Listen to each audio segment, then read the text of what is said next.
Irmãos, nós dando aqui continuidade ao panorama bíblico no qual nós estamos desde o início do ano, salvo aí um intervalo, hoje nós vamos tratar do livro de Reis, do segundo livro de Reis.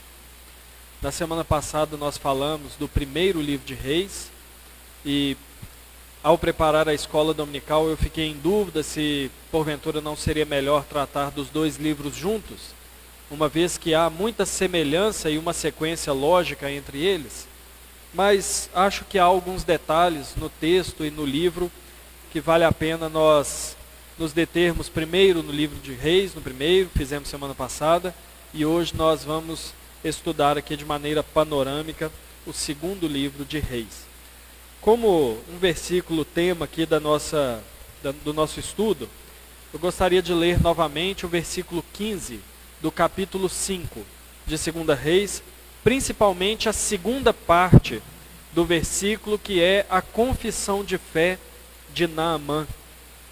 Diz o versículo 5 na parte B, versículo 15 na parte B: Eis que agora reconheço que em toda a terra não há Deus senão em Israel. E por que esse é um versículo tema, pelo menos do estudo, se não de uma maneira panorâmica do livro de Reis? É porque ainda que o livro de Reis trace a história e os feitos dos reis de Israel, no final das contas a história é do grande rei. Nós devemos ter essa mesma percepção, irmãos, quando nós lemos livros de história. Livros de história do Brasil, história do mundo, história da América. Nós estamos vendo ali atos feitos, executados por homens. Saiu de um lugar, foi para o outro, colonizou, desenvolveu, cresceu, vendeu, teve guerra. São atos humanos. Mas nós jamais podemos esquecer que acima desses atos humanos está a soberania de Deus. Essa semana mesmo eu estava conversando com uma irmã e relembrando, alguns fatos da história, e relembrando que em 1500 e alguma coisa aí, não me lembro exatamente, talvez 1550, chegou um navio no Brasil com vários cristãos de tradição reformada, enviados pelo próprio João Calvino. Mas o protestantismo na época não floresceu. Eles ficaram aqui há algum tempo, mas foram mortos por causa da fé deles. A primeira confissão de fé conhecida e reconhecida foi feita aqui em Águas Brasileiras, na Baía de Guanabara, mas o protestantismo ali não prosperou. E nós poderíamos pensar, poxa, que pena, poderia ter sido tão melhor, Mas talvez não, porque o protestantismo que chegou aqui naquela época foi o mesmo que chegou na Europa. Talvez, não estou afirmando, mas talvez, da mesma forma como o protestantismo morreu na Europa, talvez ele tivesse morrido aqui também. Graças a Deus, porque na providência do Senhor, Ele estava dirigindo a história e não os homens, para que posteriormente o Evangelho chegasse aqui e hoje nós fôssemos um celeiro de missionários para a Europa, para a Suíça, de onde saíram aqueles primeiros. Então, quando nós vemos a história, nós temos que ter essa noção: é Deus que está governando todas as coisas. Ele é o Senhor da história, Ele é o Criador e o escritor de todas as coisas. Irmãos, então esse versículo é o reconhecimento de Naamã de que em toda a terra não há um Deus, não há outro Deus, senão em Israel. Irmãos, o segundo livro de Reis, nós vamos entrar aqui num livro que vai praticamente encerrar, cronologicamente, obviamente, não literariamente, praticamente vai encerrar o período do Antigo Testamento. Nós estamos aqui ainda, nem chegamos na metade do Antigo Testamento, mas o livro de Reis, ele vai pegar do início da monarquia, o primeiro livro de Reis, e o seu final se dá quase na época do profeta Malaquias, que foi o último profeta. Então, cronologicamente, ele se estende por todo o período, até o final do período do Antigo Testamento. Irmãos, observando o livro de Reis, o segundo livro de Reis, nós podemos fazer uma comparação com livros ou filmes da nossa cultura. Nós observamos que, normalmente, ainda que hoje haja um apelo um pouco diferenciado, mas nós sabemos que todo filme, todo livro, toda série, esse tipo de coisa que as pessoas gostam, elas têm o quê? elas têm um final feliz. Tem uma história, tem um problema, tem o clímax da resolução do problema e tem um final feliz. E não é por acaso que as coisas, os filmes, os livros, têm final feliz. Normalmente surge aí algum filme que não tem um final feliz.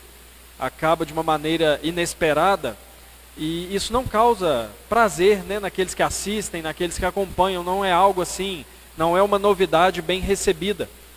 E ao contrário, quando nós assistimos um filme ou lemos um livro, não é interessante que nós sabemos que tudo vai terminar bem? Nós sabemos que o problema será solucionado. Ainda assim, nós ficamos intrigados, acompanhamos e temos prazer ao final da história, ao perceber que as coisas saíram bem. Meus irmãos, por que as coisas são assim? Não é simplesmente por um apelo comercial. Os filmes não fazem sucesso porque os filmes não colocam na sua história um final feliz para fazer sucesso porque vende bem. Os filmes, as histórias, as narrativas, elas terminam bem porque é isso que causa prazer no ser humano.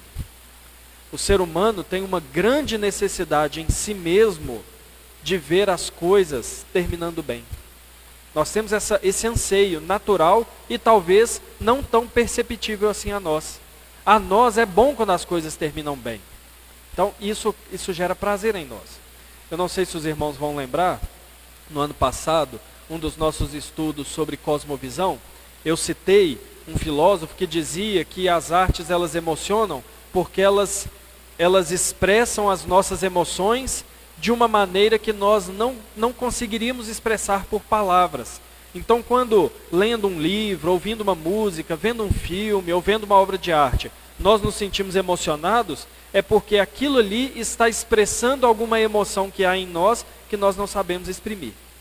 Então, quando nós assistimos a um filme, lemos um livro e temos prazer em um final feliz, esse prazer está manifestando em nós o anseio que nós temos por um final feliz. Não no filme, mas na nossa própria existência. Por que quando a gente está passando por uma enfermidade, por exemplo, a gente vê um filme sobre alguém que está doente e aí a gente se emociona? Porque é o nosso anseio ficar bom, é o nosso anseio melhorar. Por que a gente vê um filme mostrando todo tipo de tragédia e temos prazer na solução? Porque é um grande anseio nosso, do ser humano, que todas as suas tragédias sejam solucionadas. E quando nós olhamos para a Bíblia, por que eu estou falando tudo isso? Porque quando nós olhamos para a Bíblia, nós percebemos essa mesma situação. Nós temos histórias na Bíblia que ou elas nos causam muito prazer, ou nós contamos apenas uma parte delas. Porque nós chegamos num ponto em que ela termina bem e nós não prosseguimos. As crianças sabem muito bem da história de Davi e Golias. As crianças sabem muito bem da história de Davi matando o leão e matando o urso. Mas as crianças não conhecem toda a história de Davi. Porque nós não contamos toda a história de Davi. A gente não conta que ele morreu rejeitado por parte do povo. A gente não conta que ele morreu próximo da sua morte, Deus amaldiçoou o povo por causa de pecado dele. Fora outras coisas que a gente não conta por causa da faixa etária delas, né? Mas a gente não conta. Porque nós selecionamos as histórias que têm final feliz.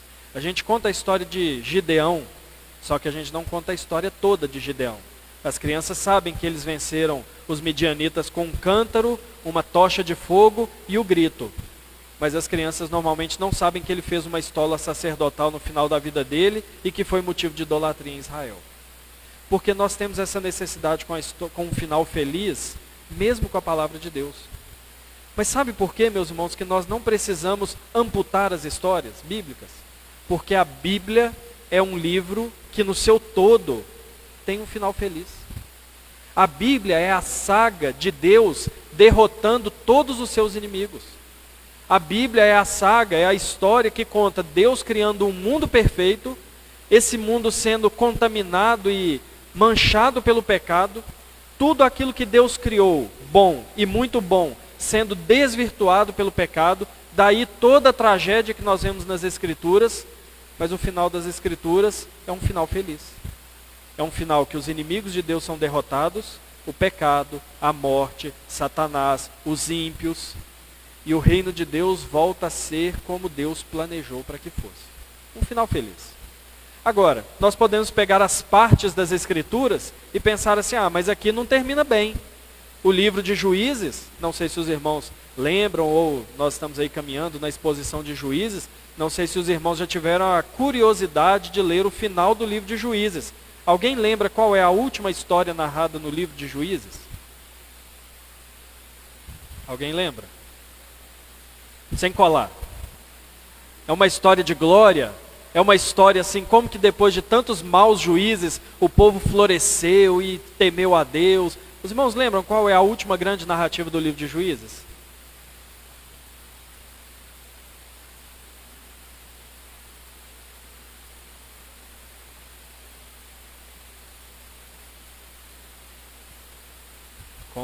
Eu também não vou lembrar o nome exato agora não. É a concubina do... Acho que não tem o nome dele, né? Isso. Os irmãos lembram? Que tinha um homem que tinha uma concubina, aí ele vai para uma cidade, não tem criança aqui, né? Espero que na transmissão não tenha nenhuma criança assistindo agora, né? Aí ele vai para uma cidade, o que eles fazem? Abusam da concubina dele a noite inteira. Isso está na Bíblia, tá, irmãos? Isso é história bíblica, né? Parece que é filme para maior de 18, né? Eles abusam da concubina dele a noite inteira. Aí ele vai pegar ela para ir embora no outro dia. Ele acha que ela está semi-morta, não está, ela está morta, põe em cima do animal, vai embora. Aí o que ele faz? Enterra com muita coroa de flor em volta? Não. Ele pica ela toda e envia para as tribos de Israel. E isso dá início ao que é uma guerra civil no povo de Israel, que matam os homens da tribo que fizeram aquilo. Aí os homens ficam sem, as mulheres ficam sem, como é que é? Sem marido, né? Aí arruma mais um monte de coisa. Esse é o final do livro de Juízes. Imagina um filme que termina dessa maneira. Mas isso não é filme, isso é realidade. Isso aconteceu. Mas como que a gente pode dizer que isso tem um final feliz? Porque os livros bíblicos, a narrativa bíblica, ela sempre termina com a esperança do cumprimento das promessas do Senhor. Assim é o livro de Reis. Assim é o segundo livro de Reis. A história termina com exílio, a história termina com a grande parte do povo de Israel já deixou de ser povo de Deus, já deixou de ser Israel. E os pobres apenas habitando aquela que antes era a grande terra prometida, mas o texto termina com esperança. Esse é o propósito da escrita do livro de Reis. Trazer os olhos do povo para aquele que era o grande rei.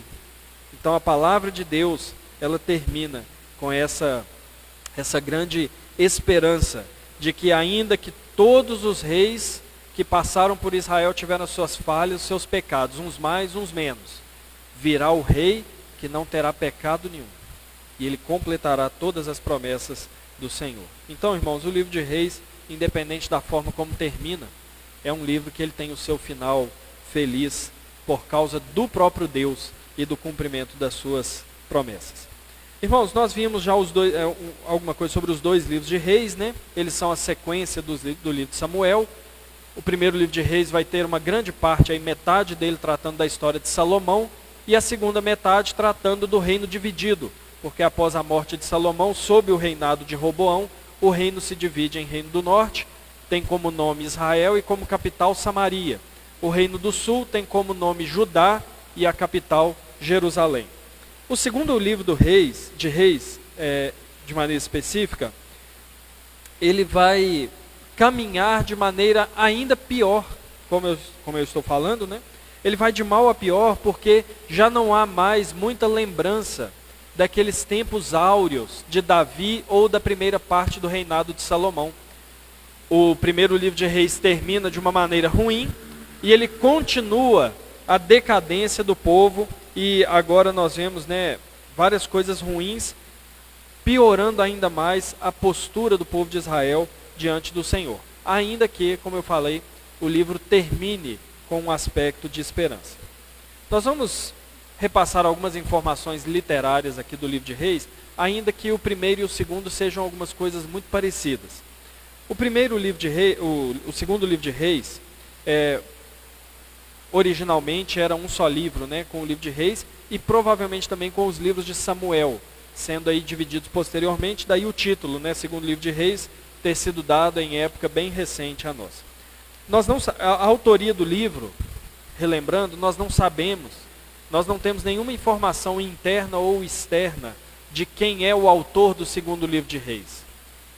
Alguns vão dizer que talvez seja Jeremias, porque no livro do profeta Jeremias há citações de passagens e de narrativas do livro de Reis, mas é apenas uma possibilidade, não há nada que confirme que Jeremias é o autor de livro de Reis.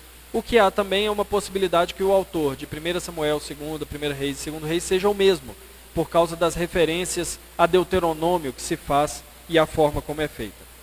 O livro foi escrito, provavelmente por volta do ano 550 a.C., porque ele vai narrar a volta do rei Joaquim do exílio, mas ele não narra o retorno do povo do exílio.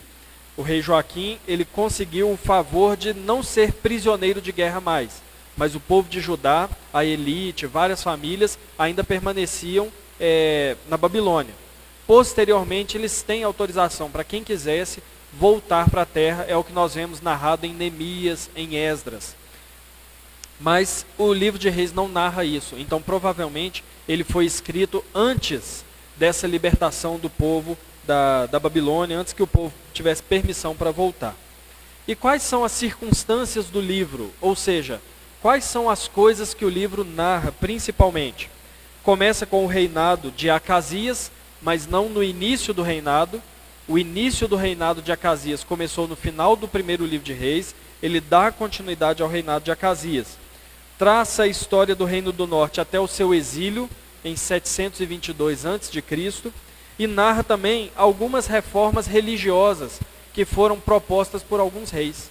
Então, quando nós lemos o livro de Reis, nós lemos que a tribo do norte nunca mais se voltou ao Senhor. Todos os reis da tribo do norte, eles fizeram o que era mal perante o Senhor. Mas as tribos do sul tiveram alguns reis que temeram a Deus, alguns reis que não eliminaram de fato a idolatria, alguns reis que permaneceram com alguns lugares de sacrifício fora de Jerusalém, mas houveram alguns reis que propuseram uma grande reforma religiosa em Israel. E nós temos 2 reis principais que fizeram isso. Os irmãos lembram que reis eram esses? Bem conhecidos? A gente até cantava musiquinha sobre um deles quando era criança, que ele tinha 8 anos de idade quando reinou em Jerusalém. Josias, exatamente. E Ezequias. Então, cronologicamente, primeiro Ezequias, depois Josias, foram reis que empreenderam grande reforma espiritual. E o que era reforma espiritual? Tirar os deuses do templo, tirar os altares, onde se sacrificava a outros deuses, expulsar ou matar os sacerdotes de Baal e dos outros deuses. E voltar à lei do Senhor, voltar à celebração da Páscoa, voltar a guardar o sábado, voltar à aliança. Isso era a reforma religiosa. Então é narrado esses 2 reis que tiveram certo sucesso nessas reformas, mas não algo de forma duradoura. E nós temos também o livro fechando, como eu falei, com a libertação de Joaquim, dando essa ideia final de esperança. Porque quando o autor, ainda sem saber, ao que tudo indica, que Israel seria liberta do exílio, quando ele narra a libertação do rei, ele está fazendo um apontamento de esperança, de que a linhagem davídica prometida por Deus, ela vai ser preservada. Que os povos ao redor, o exílio, não terá poder para encerrar a linhagem davídica prometida pelo Senhor. Então essas são algumas informações gerais sobre o segundo livro de Reis, e nós vamos ver aqui, diga, pode falar.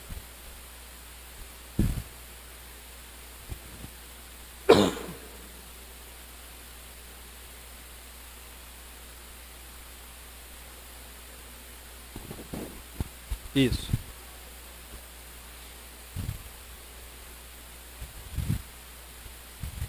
Uhum.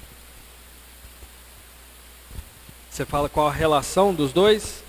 É porque eles narram o mesmo período histórico, só que eles narram com objetivos diferentes e até a tônica da história ou daquilo que acontece é diferente. Quer ver? Vamos supor que nós escolhemos os irmãos mais velhos aqui da igreja para narrar a história da Igreja Central de Barroso, 74 anos. Então nós vamos pegar os irmãos e vamos contar, olha, você vai contar a história de Barroso, narrando como foi cada pastor que passou por aqui. Então esse seria o foco, cada pastor que passou por aqui. Mas nós poderíamos chegar para outro irmão e dizer assim, olha, você vai contar a história da Igreja de Barroso, esses 74 anos, mais os momentos de crise que a igreja passou. Porque não está necessariamente associada a um ou outro pastor. Então, são narrações da mesma época histórica, mas com visões diferentes. Um está querendo mostrar cronologicamente qual pastor sucedeu qual.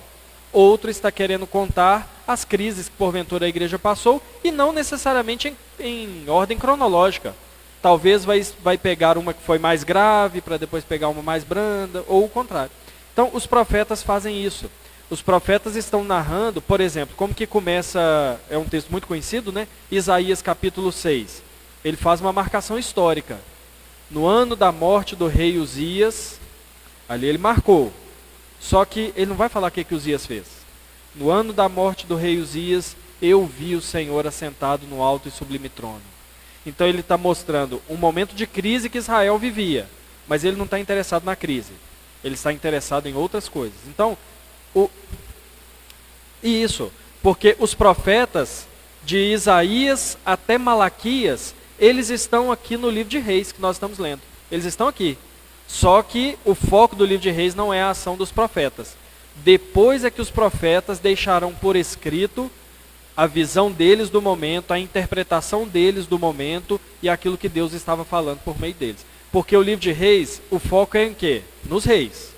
Só que o livro dos profetas, tem hora que o foco é no povo, tem hora que chama a atenção dos sacerdotes, tem hora que chama a atenção dos magistrados. Então o foco é diferente, mas eles estão cronologicamente dentro do livro de Samuel e Reis, né? Mas principalmente do livro dos reis, é onde eles se encontram.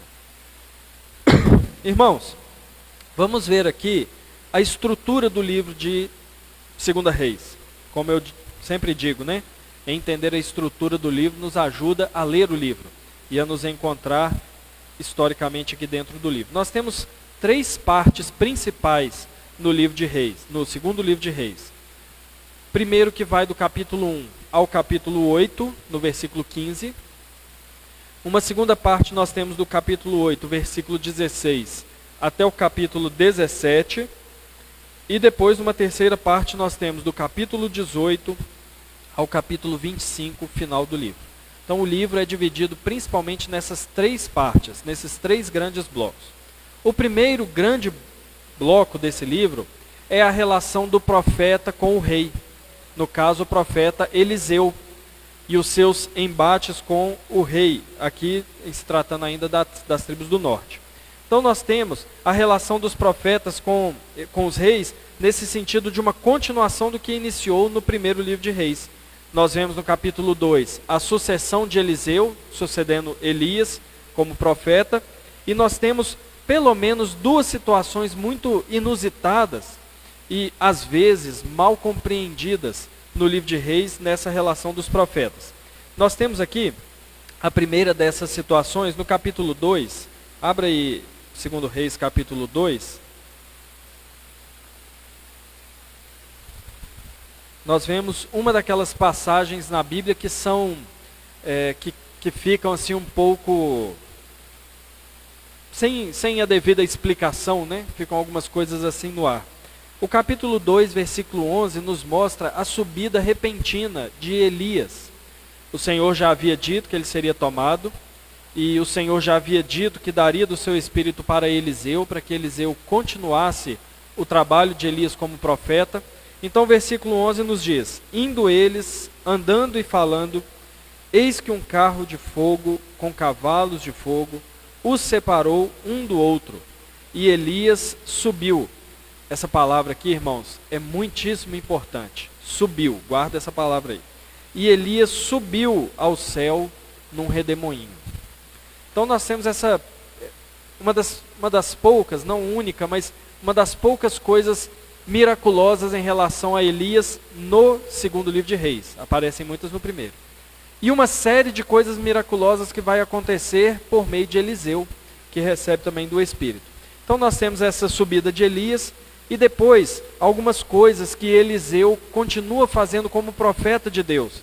Ele cura uma água amarga. E aí nós chegamos, irmãos, no capítulo 2 ainda, em uma situação muito inusitada, muito estranha até. Eu vou pedir a algum irmão para ler, por favor, capítulo 2, versículos 23 e 24.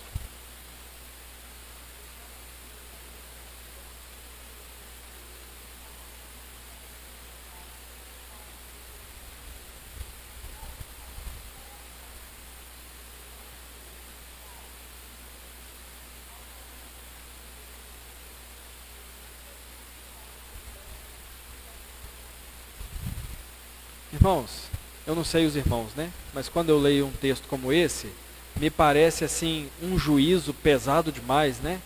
Uns rapazinhos lá foi brincar com ele porque ele era careca, né? Já pensou se funcionasse assim hoje, Elcio? Como é que seria brincar com alguém que é desprovido, né? Da manta superior, vinham as ursas e matar. Fica um negócio assim meio pesado, né, irmãos? Mas veja bem, um daqueles textos que às vezes nós lemos de maneira superficial e nós pensamos assim que não faz nenhum sentido esse negócio estar aqui. Qual que é a palavra que eu falei que a gente tinha que guardar no outro versículo? Subiu. Irmãos, olha só, o que acontece aqui. Primeiro que a nossa tradução não ajuda muito, porque ela coloca aqui uns rapazinhos. Rapazinhos dá a ideia de menino, de criança, né? Mas a palavra original, ela traz a ideia de homens, mas jovens. Não crianças mais, pessoas já amadurecidas, que não estão fazendo uma brincadeira, sabem o que estão falando. Então, trata aqui de pessoas, alguns estudiosos vão dizer, entre 17 e 30 anos. Ou seja, não é criança mais. Sabe quando aparece na televisão aí, um adolescente foi preso portando droga, não sei o que, o adolescente tem esse tamanho, 2 metros de largura? Não é adolescente mais, é igual aqui. São homens que estão zombando de Eliseu. Agora, por que é tão sério zombar de Eliseu, chamando Eliseu de calvo? Os irmãos sabem? Os irmãos já ouviram algo sobre? Sim, debochando, mas por que a calvície aqui é um problema? A calvície, ela era ligada à lepra. E a lepra era ligada à maldição de Deus. Então, os irmãos, nós vemos no próprio livro de Reis que às vezes Deus ia amaldiçoar algum rei, o que ele fazia? Fazia dele leproso. Ou Miriam, qual foi a maldição que Deus deu a Miriam quando ela se rebelou contra Moisés? Ela ficou leprosa. Então, a lepra no Antigo Testamento, o próprio Naamã, né? Ele tinha uma evidência da maldição de Deus sobre o pecado, que era a lepra. Então, aqui é como se eles estivessem zombando dele porque ele era careca, como sinal da maldição de Deus. Então, homens zombando dele como se ele fosse impuro, sob maldição de Deus. E quando eles falam assim, sobe calvo. Qual que era a palavra lá do outro versículo? Subir. Eles estavam zombando de Eliseu, querendo dizer assim, por que você não vai embora com Elias? Por que você não sai daqui? Qual que era o papel do profeta? Exortar o povo, chamar o povo à obediência, abrir a palavra de Deus e lembrar o povo da aliança. Mas eles manifestam o desejo de que ele fosse embora. Sobe, calvo. Vai embora, seu imundo. Some daqui. É isso que eles estão dizendo. Eles não estão fazendo um gracejo com Eliseu. Eles não estão brincando com ele. Eles estão desejando que o profeta de Deus, ao qual eles estão classificando como imundo, saia do meio do povo e pare de exortá-lo à obediência. Aí o texto nos diz que ele ora ao Senhor e algumas ursas vão lá e despedaçam aqueles rapazes. Eu vou pedir a algum irmão para ler Levítico capítulo 26. Levítico 26, versículos 21 e 22.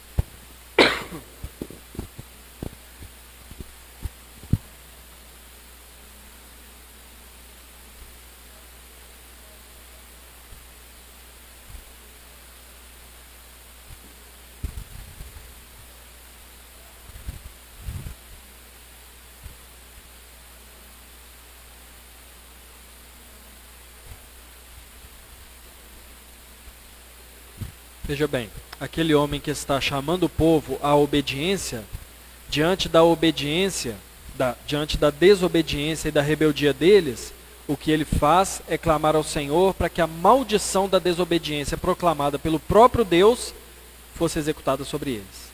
Feras do campo os despedaçando. Tão somente cumprimento da palavra de Deus. Isso, irmãos, para percebermos como o Senhor leva a sério a sua lei. Isso para nós percebermos como Deus leva a sério a aliança e as ordens que Ele nos dá. Então nós temos aqui a primeira parte. Passando desse momento aqui do profeta Eliseu, nós temos Jorão, a história, né, de Jorão, filho de Acabe. Nós temos Deus atraindo, né, os reis de Israel e Judá para serem derrotados em Edom. Nós temos Eliseu ainda aqui fazendo um apontamento muito forte, messiânico, quando ele tem aquele envolvimento com a sunamita, né, quando o filho dela morre e ele volta a viver.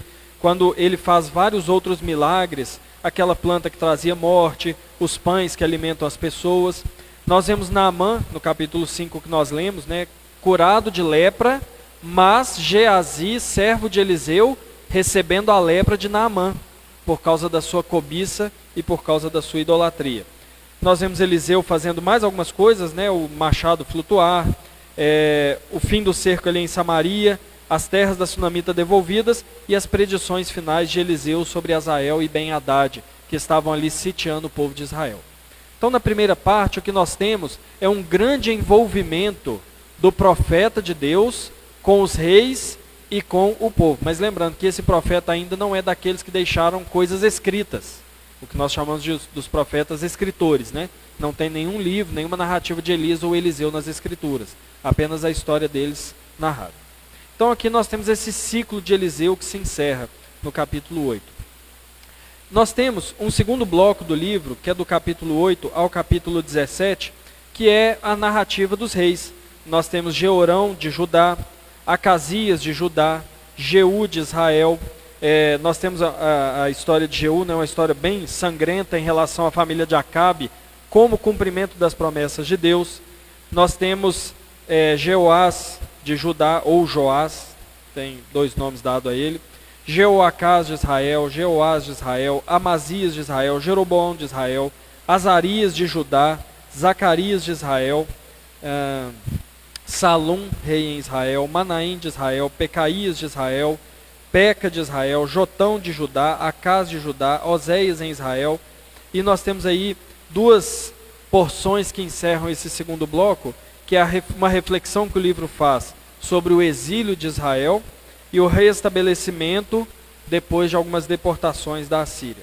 E no terceiro bloco, no capítulo 18 ao capítulo 25, nós temos agora Judá como aquilo que restou do povo de Israel.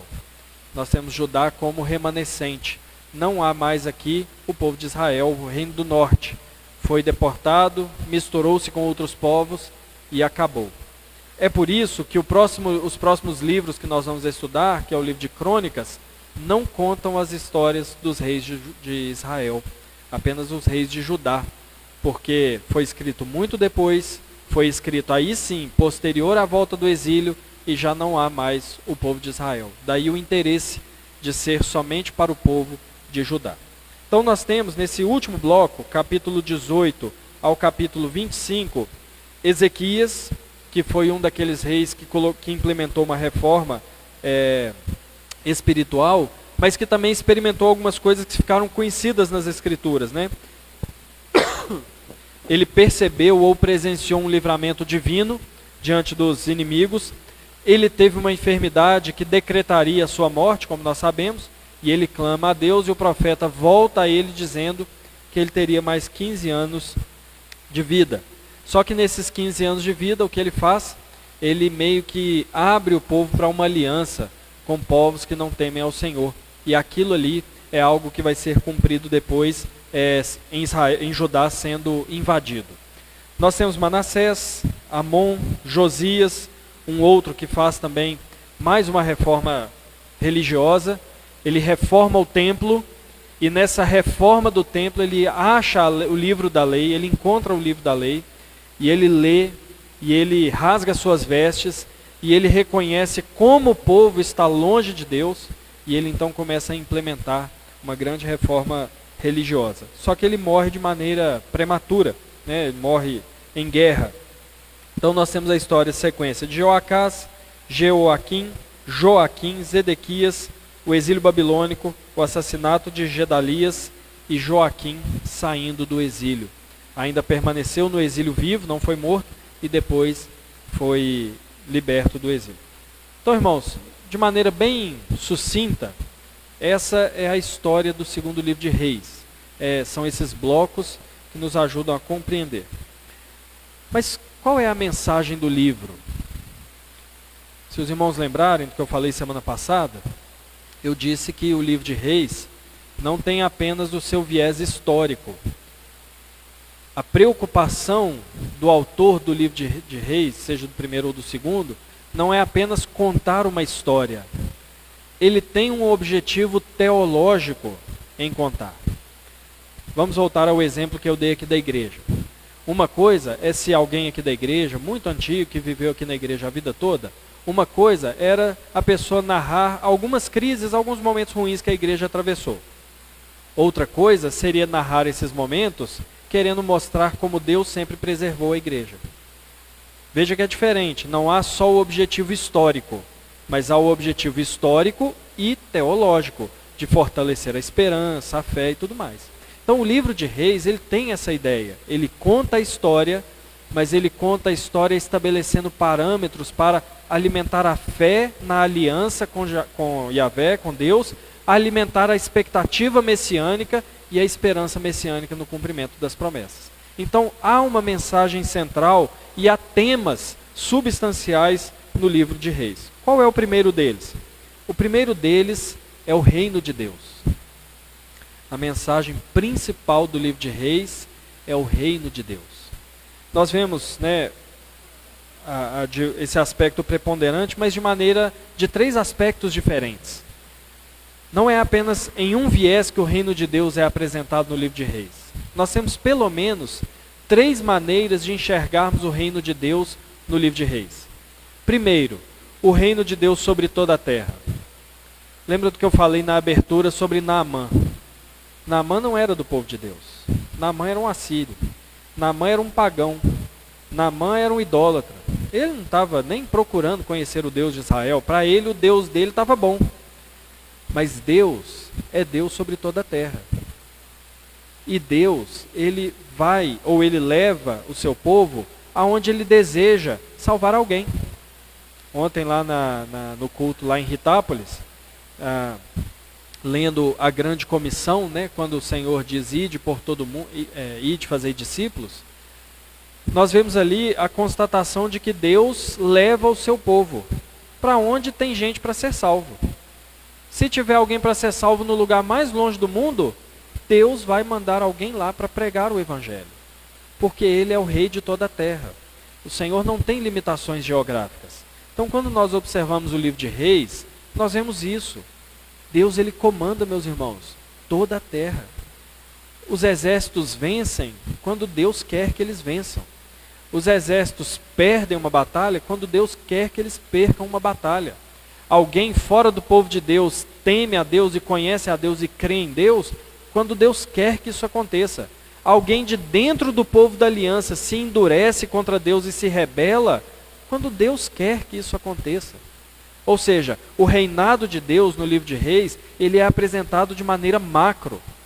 Deus é o rei soberano sobre toda a terra. E não tem nada que foge ao seu poder. Não tem nada que foge à sua soberania.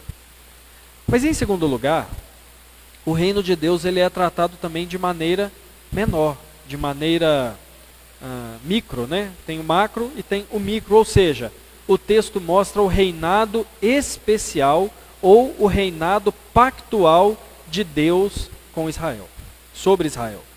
Qual é a diferença? A diferença é que quando Deus demonstra o seu poder sobre toda a terra, ele não o faz em resposta a uma aliança que ele tem com outros povos. Ele o faz pela sua misericórdia, ou pelo seu juízo, pela sua justiça. Mas quando Deus está se relacionando com Israel, ele está se relacionando por meio da sua aliança. Então ele se colocou na obrigação de cumprir as suas promessas. Ele se colocou na obrigação de trazer o povo à terra prometida e preservá-lo ali. De sempre dar um descendente a Davi que se assente no trono. Então Deus tem um relacionamento diferente com Israel do que é com outras nações. Então nós vemos Deus soberano sobre toda a terra, mas nós vemos Deus reinando sobre aquela nação e sendo o Deus daquela nação e não aceitando que outro Deus seja adorado naquela nação. Só que nós temos uma terceira maneira de ver o reinado de Deus sobre o seu povo no livro de Reis, que é o reino espiritual de Deus. O que é o reino espiritual de Deus? O reino espiritual de Deus é a sua soberania exercida e reconhecida por todos aqueles que creem nele, seja de dentro de Israel, seja de fora de Israel. Esse é o reinado espiritual de Deus. Voltando aqui ao exemplo de Naamã. Naamã está fora do povo de Deus, fora de Israel, mas ele creu em Deus. Nós temos em Israel pessoas que não criam em Deus. Eles não são povo de Deus. O povo de Deus é o número daqueles que creem em Deus e que se colocam debaixo do seu reinado, debaixo do seu governo. É a mesma coisa igreja, irmãos. Eu acho que assim fica muito fácil de nós entendermos. Existem pessoas que são membros de igreja, mas elas não são membros do reino de Deus. Porque existem pessoas que são membros de igreja por tradição familiar, por convencimento teológico, pelos vários motivos que podem acontecer. Mas povo de Deus mesmo são aqueles que estão na igreja por terem crido em Jesus Cristo e sido incluídos pelo próprio Deus na família da fé. Esses são o povo de Deus. Esses são a verdadeira igreja do Senhor. É a mesma coisa no livro de Reis. Tem o reinado soberano, o reino terreno sobre Israel, mas de maneira principal, o reino espiritual sobre aqueles que de fato creem em Deus e servem em Deus. Então essa é uma primeira grande mensagem do segundo livro de Reis, que é o reino de Deus. Existe uma segunda mensagem muito clara no livro, que é a singularidade de Deus. O que é isso? O livro reclama a todo tempo de que Deus é o único Deus. Veja, irmãos, que os reis, qual é o padrão de sucesso do rei? Não é a questão política, não é a questão diplomática, não é a questão econômica. Os reis que trouxeram grande prosperidade, não são as questões sociais. O rei que foi amado pelo povo, que fez o bem pelo povo, esse não é o critério de sucesso de um rei de Israel. O critério para o sucesso do rei de Israel era aquele que reconheceu ao Senhor como Deus e serviu a ele. Esse era o rei que foi bem sucedido. Por quê? Porque o livro aponta a todo momento para esse fato, essa verdade de que Deus é o único Deus. Daí, há algumas épocas no livro de Reis serem tão semelhantes ao livro de Juízes. E o que causa essa semelhança com alguns momentos do livro de Juízes? O fato do povo abandonar ao Senhor e andar após outros deuses. O fato de abandonarem ao Senhor e servirem a outros deuses pagãos e sacrificarem a ele. Então o livro fala de maneira muito forte que Deus é o único Senhor, ele deve ser adorado, ele deve ser servido. Esse é um grande tema também no livro de Reis. E um terceiro tema, que é das três grandes mensagens do livro, que é a fidelidade de Deus. Veja bem, quando nós falamos de fidelidade a Deus, nós não estamos falando de fidelidade de Deus ao povo, em primeiro lugar. Nós estamos falando de fidelidade de Deus ao seu próprio nome, a Ele mesmo. Porque, irmãos, nós temos que lembrar sempre disso. Por que o Senhor sempre cumpriu as suas promessas? Por causa do seu nome, não por causa do povo. Porque Ele disse que Ele faria, então Ele faz. Porque Ele disse que Ele amaria, então Ele ama. Ele disse que salvaria, então Ele salva. Nós vimos aqui na quinta-feira, no estudo bíblico, sobre os nossos juramentos. E nós lemos um texto que está lá em Hebreus, que é muito interessante, que fala que os homens juram por aquilo que lhes é superior. Mas Deus, não encontrando nada superior a ele porque jurasse, jurou por si mesmo. Ou seja, quando Deus faz uma promessa, ele não cumpre porque ele fica com dó da gente. Ele não cumpre porque ele acha que nós merecemos alguma coisa. Deus cumpre as suas promessas, ele é fiel por causa do seu próprio nome. Por que nós temos a garantia e a segurança de que se estamos de fato unidos a Cristo, nós estamos salvos para sempre? Por causa da fidelidade de Deus à sua própria palavra e não a nós.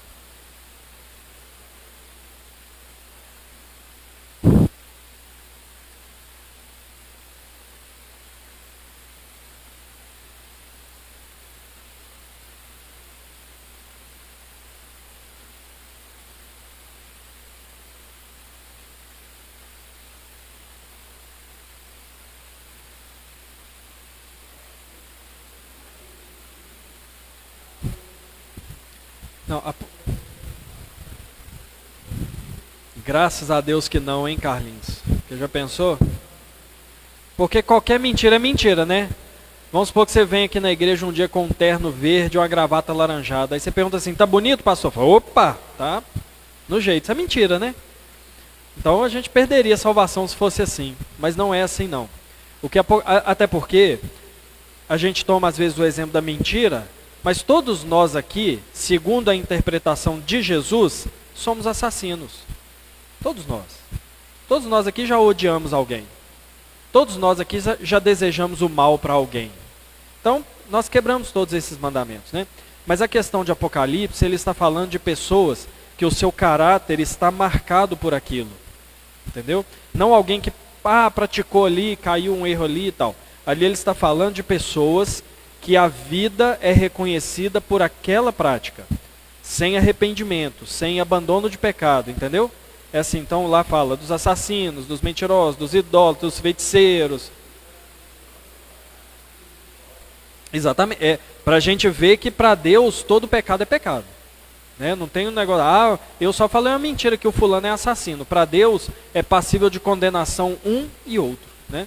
Mas ali, Apocalipse fala daqueles que permanecem nessas práticas. Porque o contexto de Apocalipse é vislumbrar aqueles que foram purificados pelo sangue de Cristo. Então, tem até em Apocalipse aquelas imagens assim, de uma multidão chegando vestida de branco, né? E o que é a ideia de estar vestido de branco? É ser purificado. As vestes foram lavadas pelo sangue de Cristo. Aí, o livro de Apocalipse contrapõe esses com aqueles que ainda estão na imundície do pecado. Os adúlteros, os idosos, os mentirosos, os roubadores, entendeu? Então ali não é que uma prática específica da mentira faz alguém perder a salvação. Nenhum pecado nos faz perder a salvação. Irmãos, nenhum. Nenhum. A gente tem que gravar isso. Se nós estamos unidos mesmo a Cristo pela fé, se nós fomos salvos por Jesus, nenhum pecado nos faz perder a salvação. Por quê? Porque todos os nossos pecados foram pagos por Cristo. Então, nós devemos sim abandonar o pecado. A nossa vida não pode ser marcada pelo pecado. Mas a prática de um ou outro pecado não nos tira da salvação. Entendeu? Ali está falando de pessoas que ainda estão escravizadas por aqueles pecados. Diga, seu pastor.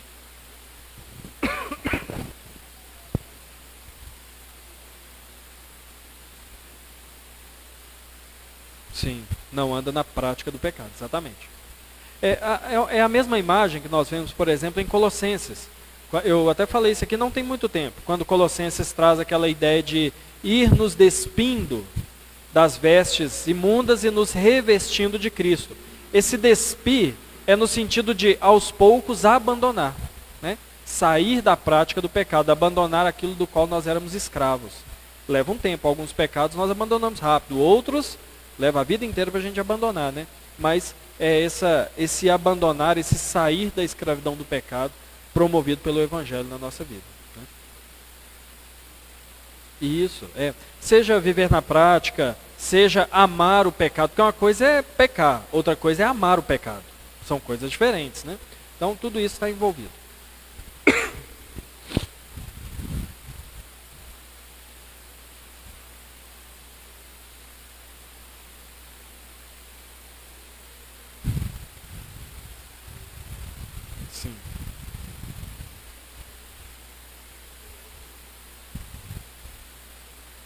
Hebreus capítulo 6, né, que a senhora está falando. Aquele é um texto muito difícil, muito difícil. As expressões usadas ali, elas são muito difíceis, porque quando a gente lê Hebreus 6, fala de várias coisas que dá a impressão mesmo de alguém salvo.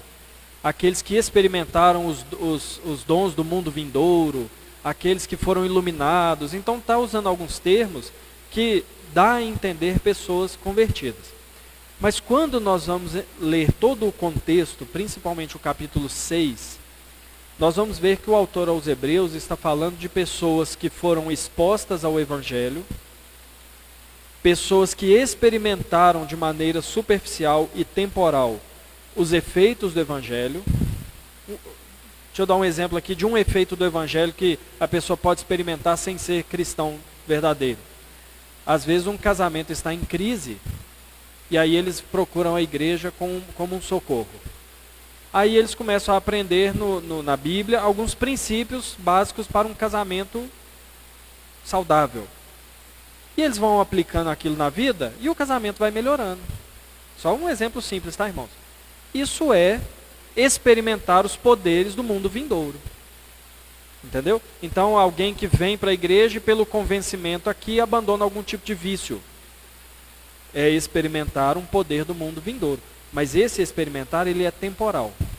Então, o texto está dizendo de pessoas que foram expostas ao Evangelho, entenderam a verdade, experimentaram algumas coisas que o Evangelho proporciona, ainda que não de maneira espiritual. Aí ele vai dizer, se esses caírem da graça, se esses, como é que é o termo que usa lá? Se eles desprezam isso, é impossível fazê-los retornar. Mas o impossível ali, ele não está falando obviamente para Deus. Ele está falando que é impossível para a igreja pegar todos esses que experimentaram todas essas coisas e abandonaram, não há mais o que a gente convencê-los. Porque eles já sabem de todas as coisas. Já ouviram, não há novidade. Aquilo é Deus que trata. Então, o texto ali não está falando de pessoas salvas que perdem a salvação e que se perder é impossível voltar. Está falando de pessoas que tiveram contato com o Evangelho e com os efeitos do Evangelho, mas que apostataram daquilo, abandonaram aquilo e que dificilmente voltarão chegaram à fé novamente ou experimentaram aquilo diferente, né? Até porque a própria Bíblia diz que nesses casos, né, não me lembro o texto agora, mas o segundo estágio é pior do que o primeiro, né? Quando a pessoa experimenta esses poderes do mundo vindouro, abandona, ele volta para uma vida pior do que ele tinha antes. Porque é como se algumas barreiras morais que ele tinha fossem rompidas agora. E ele vive uma vida ainda pior, né? Então é nesse sentido, não de perder a salvação. Ok?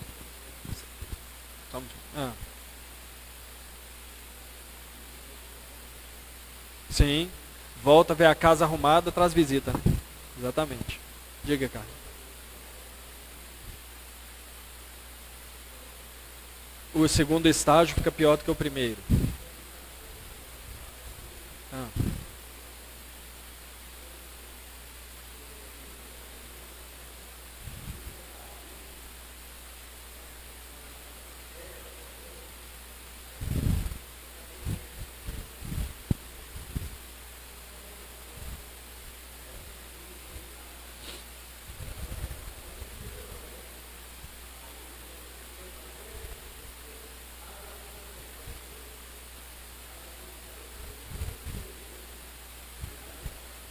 Muito.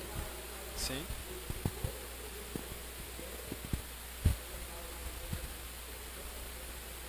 Sim. É pra gente perceber, Carlinhos, que a incredulidade, as pessoas andarem longe do Evangelho, não se dá por ignorância. Não é porque as pessoas não conhecem, é porque as pessoas não querem. É por incredulidade. Um dia eu estava voltando da igreja com 2 amigos meus, e perto, no caminho da minha casa, da minha igreja para minha casa, tinha um ponto de prostituição. Aí nós estávamos voltando da igreja e um rapaz também veio pedir dinheiro. No que a gente estava conversando com ele, chegou uma garota de programa que estava ali e começou a conversar com a gente. Se eu te falar a lista de igreja que ela me deu de que já foi membro, ela já foi mais em igreja do que eu na minha vida. No entanto, ela estava se prostituindo. Ou seja, não é por ignorância, é por incredulidade. Assim como o povo de Israel. O povo de Israel, será que não conhecia a aliança? Será que eles não conheciam que Deus era o único Deus? Será que eles nunca ouviram falar da lei de Deus? Ouviram, mas não era por ignorância, era por incredulidade. Então, nós temos que tomar muito cuidado com isso, porque às vezes a gente classifica o incrédulo como um coitado. Poxa vida, não teve oportunidade. Teve. Romanos diz que todos têm oportunidade. Só que o coração é duro, o coração é de pedra e se rebela contra Deus. Daí nós entendermos a graça de Deus sobre nós. Porque o nosso coração era do mesmo jeito. Nosso coração, irmãos, era uma pedra impenetrável. Graças a Deus que o Senhor teve misericórdia de nós. Como você falou, nós não somos melhores do que ninguém. Talvez éramos até piores, para que o Senhor demonstrasse a graça dele sobre nós. Né? Diga lá.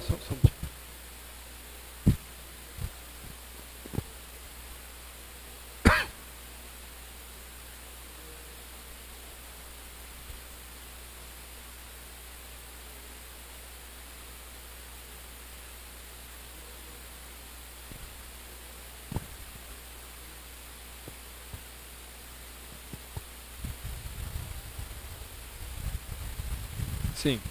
Olá, o fato de que todos nós nascemos com o coração endurecido é verdadeiro.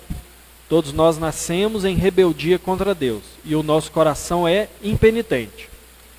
Porém, existem influências que nós podemos viver e experimentar que eles vão refreando a maldade do nosso coração.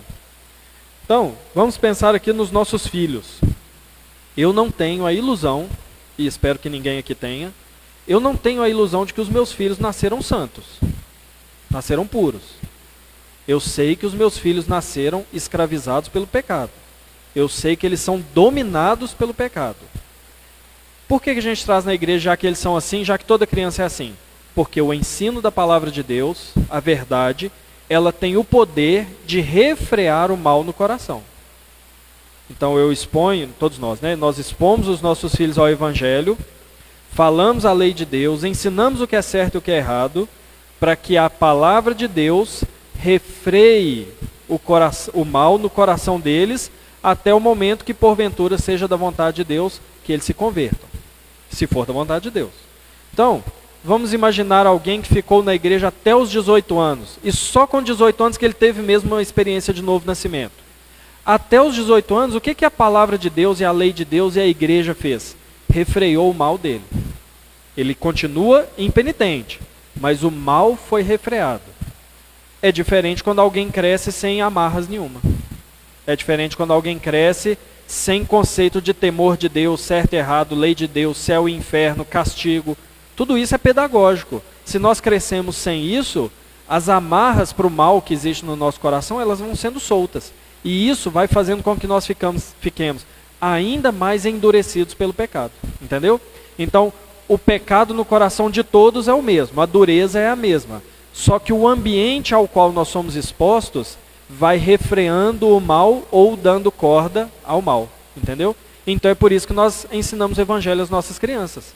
A gente sabe que elas são pecadoras. A gente sabe que elas precisam de se converter. Mas até lá, a palavra de Deus vai tendo esse poder de restringir, de disciplinar, de conduzir no caminho. Entendeu?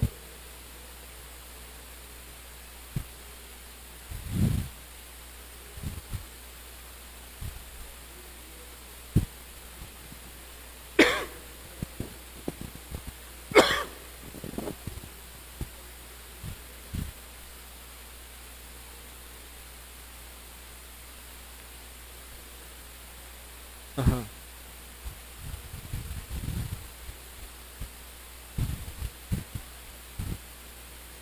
Sim. Isso, por quê? Porque esse ensino que a gente dá, ele não é garantia de resultado nenhum. Veja bem, nós fazemos por fé em Deus. Eu ensino os meus filhos a lei de Deus e o evangelho por duas coisas: por obediência, porque Deus mandou eu fazer, e por fé que Deus vai fazer brotar uma nova vida no coração deles. Agora, garantia eu tenho? Não. Eu sei quando vai acontecer? Não. Eu oro a Deus diariamente para que seja naquele dia. Quando Deus vai fazer, ou se já até fez, que eu não sei, não sei. Então pode acontecer de pessoas... eu creio que todos nós aqui temos na família ou conhecidos que cresceram no mesmo ambiente que a gente, ouvindo a mesma palavra de Deus. E hoje estão longe do Evangelho. E às vezes muito longe. Porque o resultado é com Deus. O nosso papel é obedecer, ensinar, é criar, é pregar, exortar, disciplinar. Esse é o nosso papel. O resultado está nas mãos de Deus. Então tem essa questão mesmo, de pessoas que ouviram, conhecem, sabem a verdade, mas deliberadamente voltam as suas costas para Deus.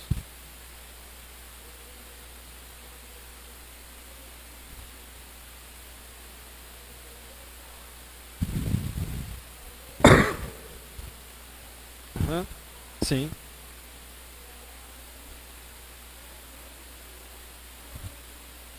Isso, jamais.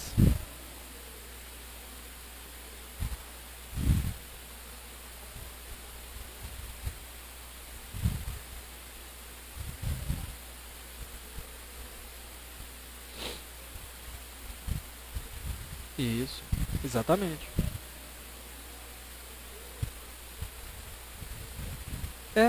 É o que Jesus mesmo falou para os discípulos, né? Em uma situação que os discípulos falaram assim, mas então é impossível ser salvo. Aí Jesus falou assim, mas o que é impossível para os homens é possível para Deus. Né? E essa é a nossa fé, que é impossível a gente mudar o coração de qualquer um, mas Deus tem poder. Sim.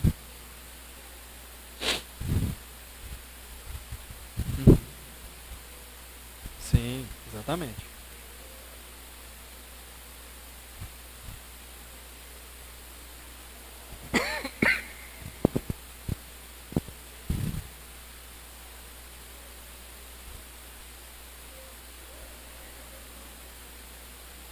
Sim. Sim.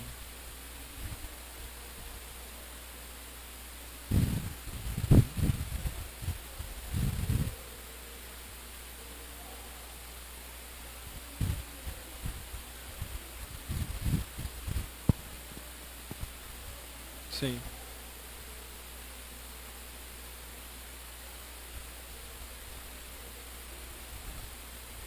Sim, exatamente. Exatamente.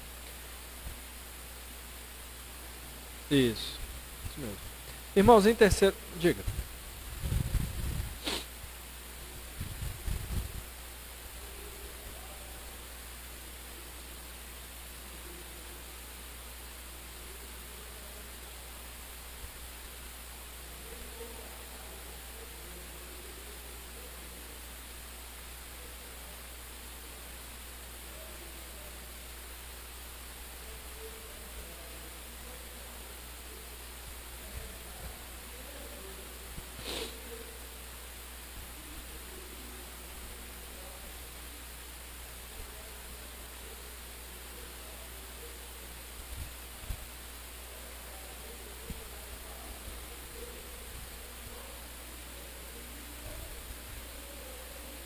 Sim.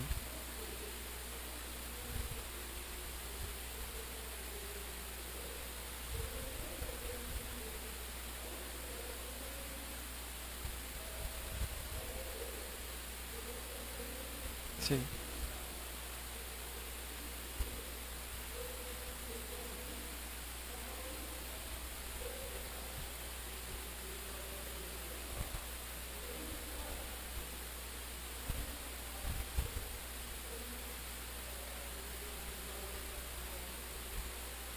É.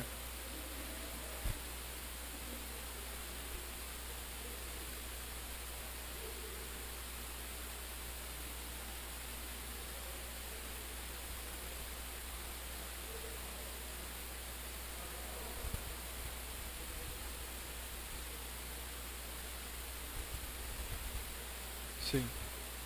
E é interessante porque existe isso que você falou, né, de afastar. O problema está na igreja, e às vezes afastar querendo punir a igreja, né? Ah, a igreja vai ver, então não volto lá mais. Como se o prejudicado, é claro, há o prejuízo para a igreja, mas como se o maior prejudicado fosse a igreja. Quando a gente toma uma decisão dessa, não volto mais na central. Aqueles irmãos vão ver comigo. Sabe o que acontece no próximo domingo? O culto está aqui do mesmo jeito. Os irmãos estão aqui do mesmo jeito. Entendeu?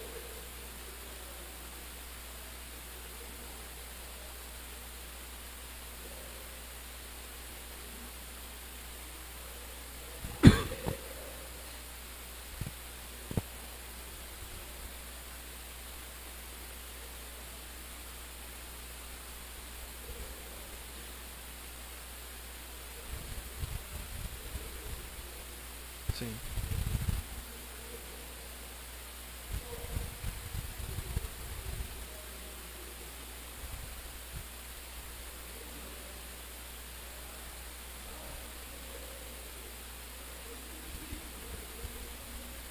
Sim. Sim. É, sim.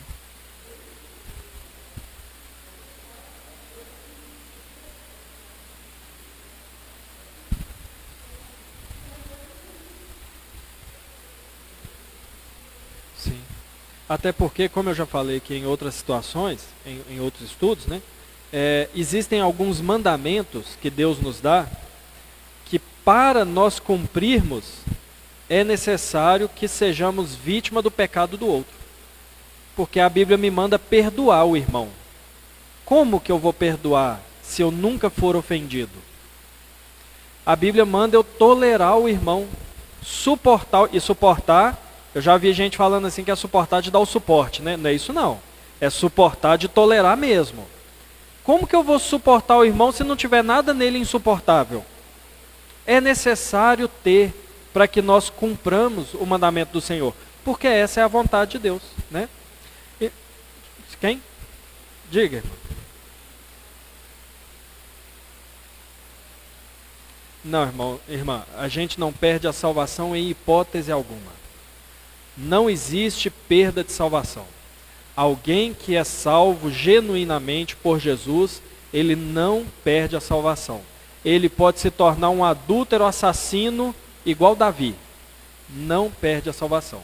A nossa salvação é nos dada de uma vez por todas, porque todo pecado, vamos supor aí, abandonar a família da fé, esse pecado foi pago por Cristo na cruz. Porque senão a salvação fica atrelada às nossas obras. A salvação está atrelada à graça do Senhor Jesus.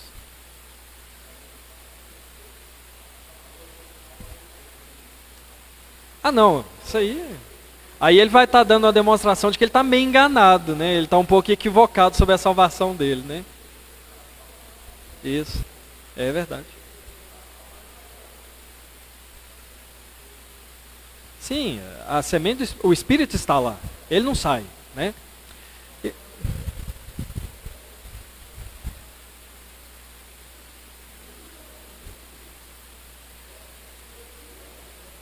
Não, peraí, fala de novo. Ah, sim, a gente sabe só de nós. Isso.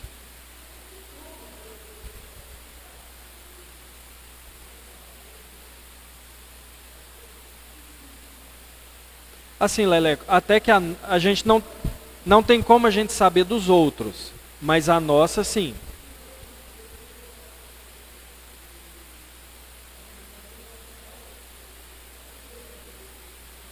Ah, entendi. Não, isso aí não é algo que pertence a nós.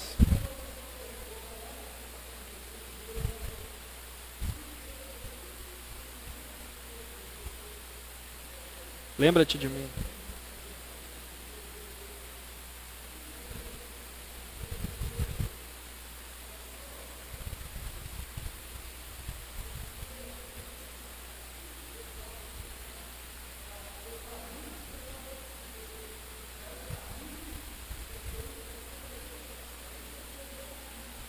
Sim. É, com relação à salvação dos outros, não há essa possibilidade de termos a menor convicção. É claro, né, irmãos, que existem pessoas que dão claros sinais de que são de fato piedosas. Mas a gente não pode, por causa de aparências, classificar um como, esse aí não é salvo não. Ou alguém que nunca vai ser salvo. E fulano não adianta não, nunca vai ser salvo. Isso aí não compete a nós. O que compete a nós é procurarmos ter, é o que a Bíblia mesmo nos exorta a fazer, buscar com zelo, como é que é a palavra que fala lá em Pedro? Confirmar a nossa eleição. Ou seja, observando a nossa vida, observando o nosso temor a Deus, observando aquilo que nós somos e fazemos, buscar confirmar, não, de fato eu estou na fé, de fato eu creio em Jesus. Agora, os outros, a Bíblia diz que pelos frutos nós conhecemos a árvore, mas afirmar e cravar, fulano não é salvo, fulano nunca vai ser salvo, isso aí é algo que pertence ao Senhor.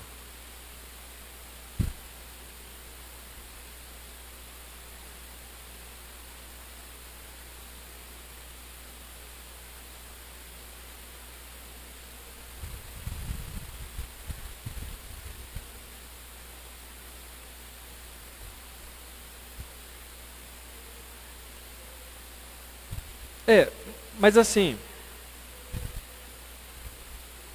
entendi. Sim, sim, sim. Mas essa questão de ele não é dos nossos é um tipo de julgamento que na verdade João fez. João, numa das cartas, João, uma das cartas, o que ele faz? Ele lembra de algumas pessoas e ele diz para a igreja, eles apostataram da fé, eles se voltaram contra as escrituras e nos abandonaram. O que eles mostraram? Que eles de fato não eram dos nossos. Ou seja, aqueles que abandonam as escrituras e abandonam a igreja, eles não são dos nossos. Veja que eu não estou falando de salvação, assim, igreja invisível. Eu estou falando igreja. Alguém que saiu daqui e falou assim, jogou a Bíblia fora, eu não quero esse negócio de ser crente. Ele é dos nossos? Não. Ele não é dos nossos. Mas veja que eu não estou falando de salvação final. Eu estou falando família da fé. Não é dos nossos. Então é nesse sentido que João usa, e é nesse sentido que nós temos a liberdade de usar. Imagina alguém que foi disciplinado, excluído do hall de membro, nunca mais apareceu. Ele não é dos nossos. A própria Bíblia diz que nós não devemos tratar como irmão. Não é dos nossos. Então a gente não fala nesse sentido de nunca vai ser salvo. A gente fala que hoje não pertence à família da fé. E isso de maneira muito clara, né, em alguns casos. Irmãos, vamos caminhar aqui. Então a fidelidade de Deus é um outro tema também. Por que a fidelidade? Não, Marlene, vamos, nem embora não. Continuar o estudo aqui, peraí. É a fidelidade de Deus no cumprimento das suas promessas. Porque por mais ou menos 15 vezes, algo que é prometido no livro é cumprido no mesmo livro. Só que as promessas de Deus, a sua fidelidade, extrapola esses cumprimentos. Porque o cumprimento final vem em Jesus, quando ele cumpre, assume o trono real do povo de Deus. Irmãos, como que nós lemos esse livro de maneira evangélica? Ou seja, como nós encontramos temas do evangelho ou que liguem ao evangelho no segundo livro de Reis? Com dois temas principais. Um deles aqui eu já falei, ficou até mais claro para nós, que é o reino de Deus. Nós temos que lembrar que a pregação de Jesus foi: arrependam-se, pois o reino de Deus está próximo. Ou seja, a mensagem do evangelho é a mensagem do reino de Deus. O reino de Deus foi inaugurado nesse mundo. O rei é Jesus. E para entrar nesse reino, nós temos que crer nele e vamos passar a ser povo de Deus. Então, toda vez que nós vemos o reino no Antigo Testamento, ele está apontando para o reino de Deus, que seria trazido de maneira completa em Cristo. Em segundo lugar, a graça de Deus. Porque, irmãos, o Antigo Testamento é uma clara demonstração da graça de Deus. Porque por tudo que os reis de Israel fizeram, não era para nenhuma das duas tribos existir, nem reino do sul, nem reino do norte. Era para ter acabado tudo. Mas Deus é um Deus de graça. Deus é um Deus misericordioso. Deus é um Deus bondoso. E o Evangelho nos mostra isso. Porque o Evangelho nos mostra a graça de Deus, enviando o Rei Jesus a pecadores, salvando não por nossas obras, mas pela graça, perdoando os nossos pecados, nos dando justificação permanente e impossibilitando que nós caiamos desse estado de graça. Então, assim como Deus foi gracioso com o povo de Israel, o Evangelho nos apresenta, na verdade, o Evangelho é o Evangelho da graça, as boas novas de graça de que o Senhor reina sobre o seu povo, nos traz para esse reino de maneira graciosa e não pelos nossos méritos, não pela nossa bondade, mas pela misericórdia do Senhor. Amém?